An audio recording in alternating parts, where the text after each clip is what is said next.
Assalamualaikum warahmatullahi wabarakatuh. Perkenalkan, nama saya Karina Surfufa Rofik. Saya dari Prodi Ilmu Penyakit Dalam. Pada kesempatan kali ini, saya akan mempresentasikan tugas filsafat dengan tema peran filsafat ilmu dalam vaksinasi COVID-19. Judul dan topik yang saya pilih yaitu adalah perspektif epistemologi dalam mengedukasi masyarakat terkait vaksin COVID-19. Filsafat. Filsafat sendiri berasal dari bahasa Yunani, yaitu adalah philos dan sophia.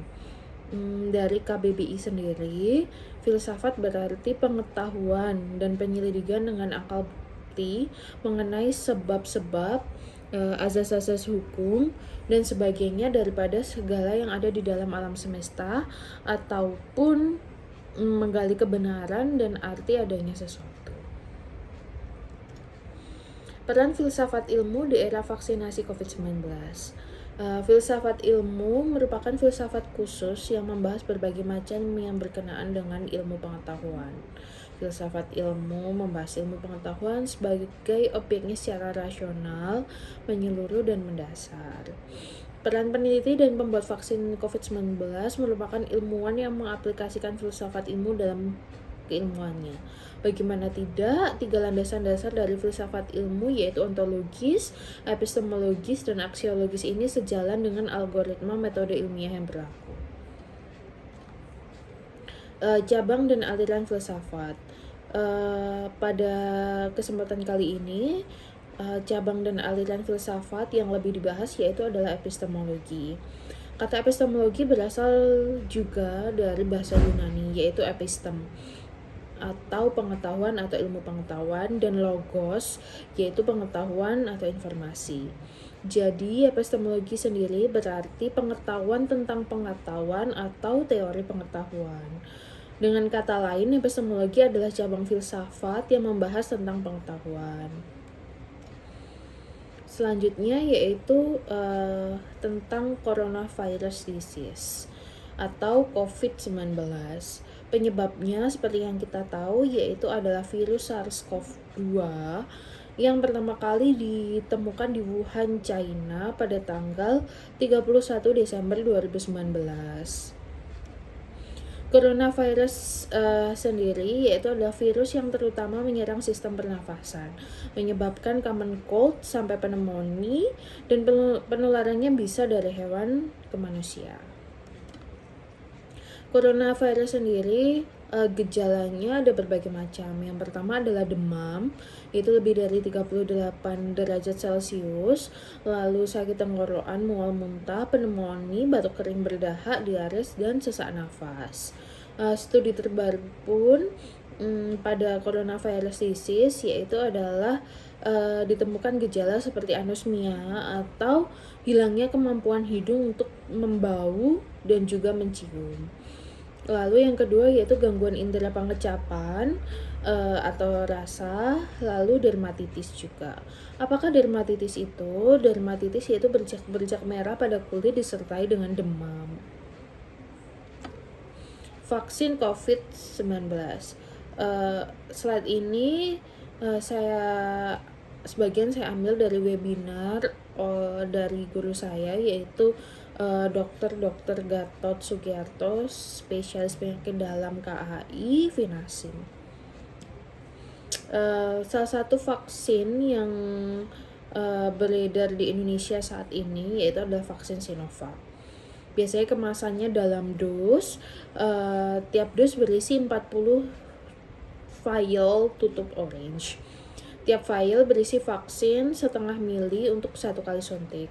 Apa sajakah kandungan dari vaksin Sinovac sendiri atau CoronaVac? Yang pertama adalah antigen dari SARS-CoV-2, yaitu berisi sekitar 600 SU per setengah mili. Yang kedua adalah aluminium hidroksida, disodium hidrogen fosfat, sodium hidrogen fosfat, dan sodium chloride. Tersedia dalam 3 juta dosis yang dialokasikan untuk SDM kesehatan pada gelombang pertama. Apakah vaksin CoronaVac efektif? Berdasarkan laporan interim uji klinis fase 3 yang diterima oleh BPOM dari Turki, Brasil, dan Bandung dengan mengkaji semua data keamanan, fasilitas pada pabrik di China maupun PT Bio Farma, mutu produk dan lain-lain, maka dengan didukung oleh TAG, Peralmuni, Komnas Penelitian Obat, dan IDI pada tanggal 11 Januari 2021, BPOM mengeluarkan sertifikat EUA untuk vaksin Sinovac atau CoronaVac.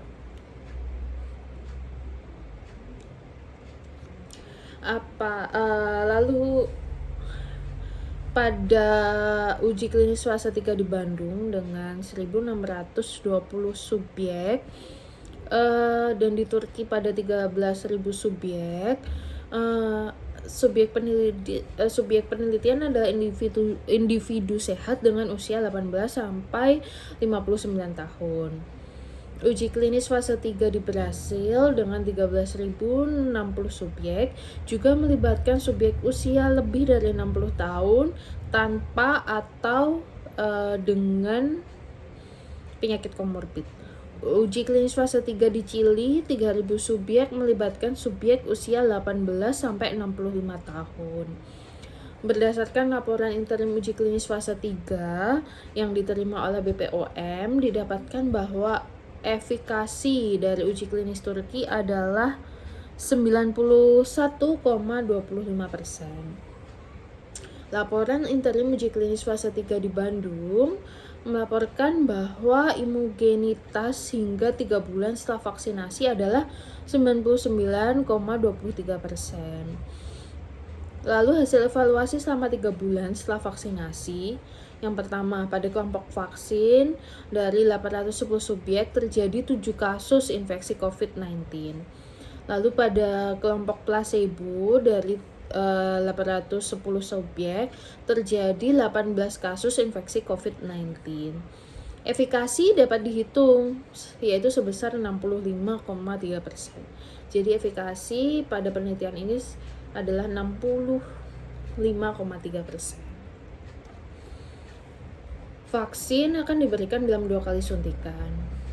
Dalam grafik ini, yaitu grafik titer antibodi dalam darah, dapat kita lihat suntikan pertama atau disebut sebagai suntikan primer memang belum menghasilkan titer antibodi yang protektif. Titernya masih rendah, terutama dia masih banyak IgM-nya. Memang pada umumnya vaksin harus diberikan 2 kali atau 3 kali suntikan agar dapat merangsang terbentuknya titer antibodi yang tinggi. Lalu suntikan yang kedua atau disebut sebagai suntikan booster akan merangsang titer antibodi sekunder yaitu IgG yang tinggi dengan afinitas yang lebih kuat. Diharapkan hal ini akan memberikan perlindungan yang lebih baik dan dalam jangka waktu lebih lama. Peserta vaksin COVID-19 harus mendapatkan kedua suntikan itu dengan lengkap. Apakah vaksin COVID-19 aman?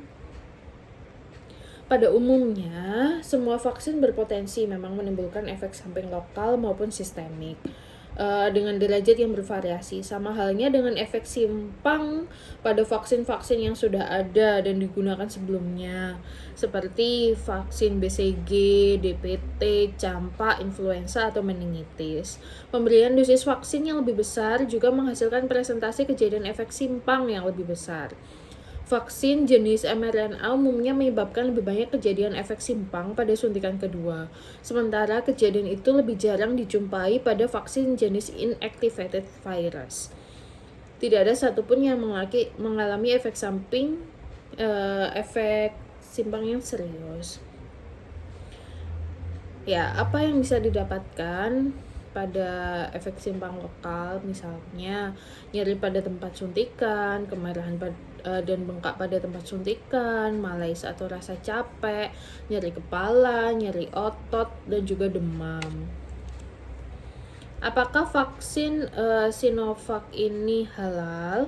Sejak awal pemerintah menggandeng MUI untuk mengawal dan memeriksa pembuatan vaksin COVID-19 yang akan digunakan di Indonesia, sudah menyatakan bahwa vaksin tersebut halal. Untuk itu pada bulan Oktober pemerintah telah berangkat ke China dan melakukan peninjauan ke pabrik vaksin Sinovac Biotech di Beijing yang terdiri dari perwakilan MUI. Sejauh ini disimpulkan bahwa produk vaksin yang digunakan di Indonesia tersebut tidak berasal dari bahan yang haram atau najis dan proses produksinya diawasi tidak tercampur oleh bahan haram dan najis. Sehingga Wakil Presiden Republik Indonesia menyatakan bahwa label halal untuk vaksin COVID itu sudah dikeluarkan pada MUI pada tanggal 11 Januari 2011. Berikut yang dapat saya sampaikan. Atas perhatiannya saya ucapkan terima kasih. Wassalamualaikum warahmatullahi wabarakatuh.